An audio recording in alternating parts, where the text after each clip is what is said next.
I just kind of keep coming back to this is where I don't understand religion, especially as it relates to homosexuality, is more like the why. It seems like the only reason is because that's what the Bible says. And I don't see now, like, because you also say, too, like a fear that we're going to end up in this place where we're underpopulated. Mm-hmm. But don't you think the world is kind of overpopulated? Like, if everyone were living the most Catholic lifestyle, don't you think we'd actually, especially now with modern medicine, we'd have a big overpopulation problem if people weren't? Because something we still haven't talked about that I wanted to get your views on was contraception. Mm-hmm. Well, the population problem is another aspect that people misunderstand. Maybe there was a book called The Population Bomb in the 70s, I guess, where the author postulated that, if we continue on our growth pattern, we're going to become so populated that we will strip out the raw materials and resources that the earth has, and we'll end into a huge starvation spiral and blah, blah, blah. Well, even before that, Thomas Malthus was saying similar stuff.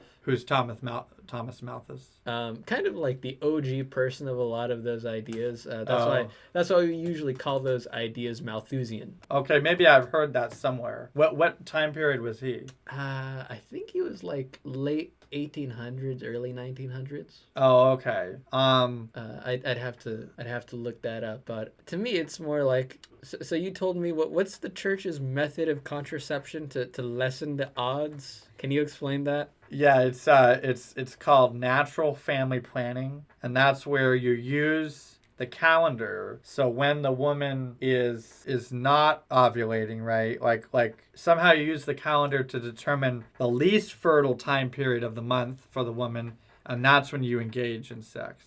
So you don't think people should be engaging in sex regularly though, unless they're trying to procreate? Well, the way I've heard it described again is open to life.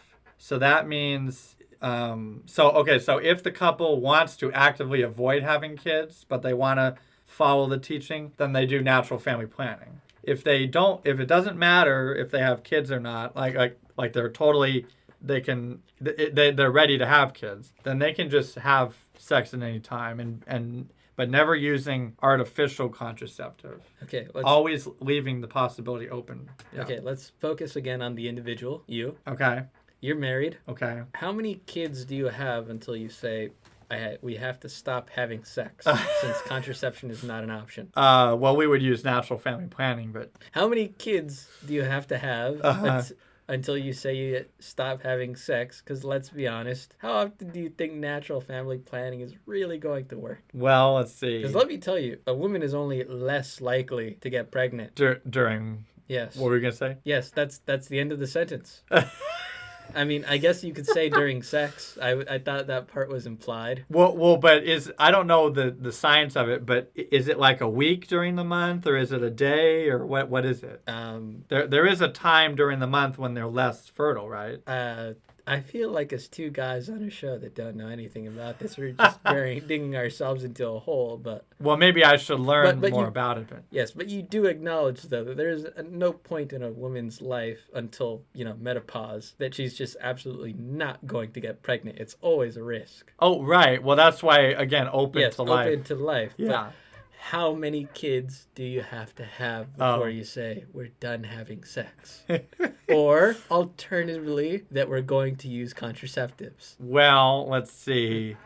I guess in the problematic economic context with which this country finds itself in modern times, where every child is an extra economic burden, not through the fault of the child, then we would have to say, I don't know. This is, once again, not a we issue. This is a you as the individual. Oh, well, okay, right. Although, supposedly, I guess you would have a wife, but still. Right. No, I see what you're saying. I don't know. I would say... Let's see. That's hard to imagine. Okay. I don't think I could handle 8 children. So maybe 4. Let's put it like this. Your wife says, I only want to have 2 kids. Oh, okay. Are you going to stop having sex after 2 kids? We would try our best to follow natural family planning, I guess. But being open to whatever amount we're going to end up having? I guess I guess. It's a hard issue. I mean, if we were farmers, right? Yeah, I mean, this it would it wouldn't matter. Yeah, but I guess this is. It's because of the economic problems. Well, and also it's difficult to raise. I feel like after, no matter how good the economy is, after a certain point, unless you are like a billionaire, kids become an economic burden. Well, RFK had 8, and Benjamin Franklin was one of 12. Or no, I'm sorry, 17. Which I don't know how that worked, but I don't know. I don't know how they did that. How would you take care of 17? Yeah. Well, because that's the children? other thing too, is the infant mortality rate has never been lower.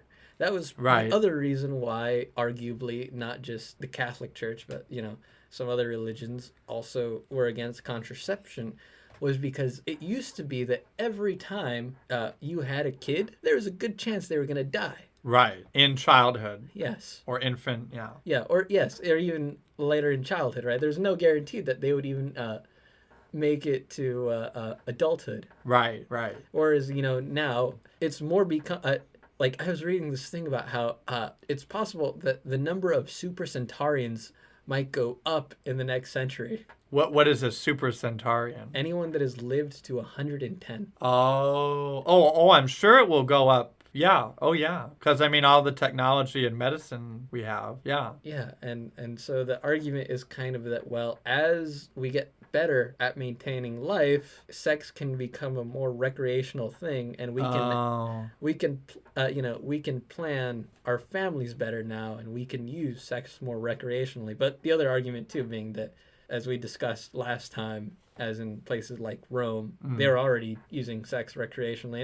And even beyond that, too, there were stuff like condoms made out of badger intestines.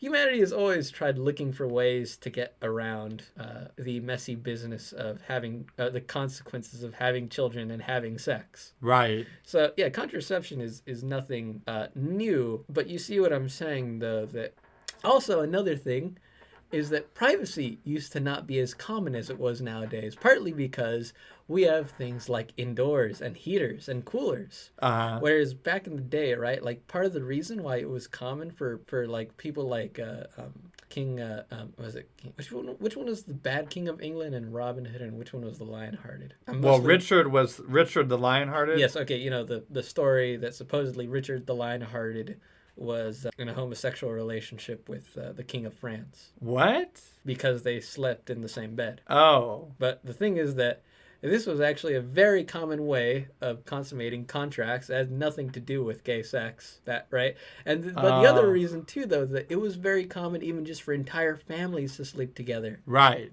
Because, one, they lived in, small places, and two, everyone had to get gathered together for warmth. So also, sex was not something people had the opportunity to do as often. Oh yeah, I was gonna ask. So how did that work for the parents wanting to engage? Exactly. They wouldn't be able to. Well, there wouldn't be as many opportunities to. Oh. So I'm just saying that, I kind of feel like the Amish have the most accurate interpretation of the Bible in that sense, right? This idea that, well, technology and the Bible can only be so compatible before technology leads us astray from God's plan.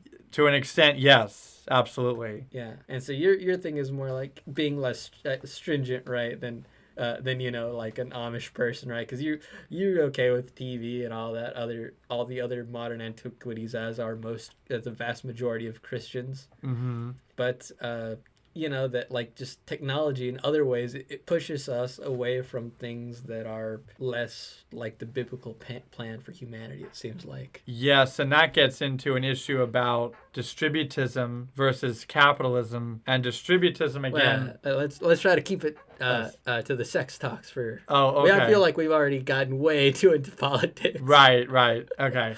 But just to say that, yes, if the economy or the society was a different format, it might help promote the Christian lifestyle rather than to detract from it, which is what we have now. Yeah, because the other thing, too, the reason why I feel like we're more secular and why sex is seen as a more positive thing now as well, is because we are more than ever living at a time in which we do not survive, we live. Right. We're Yeah. comfortable. Yeah, and so I think that sexual expression is a way in which we get to live.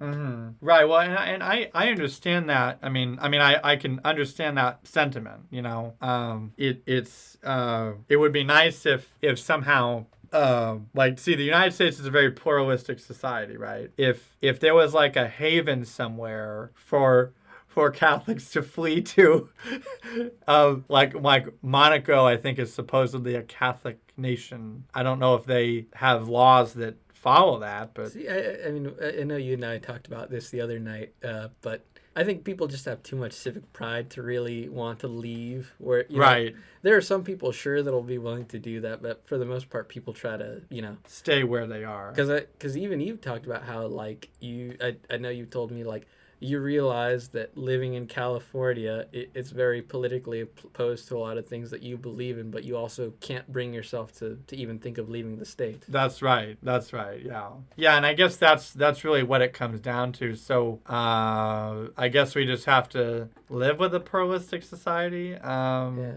I mean, we have the vote where we get to voice our opinion, but sometimes our vote doesn't go the way we want it to. Obviously, Well, that's the consequence of living in a democracy. right? Is that Right. you're at the will of the majority, not of the loudest voice. Right. Right. There's another thing I guess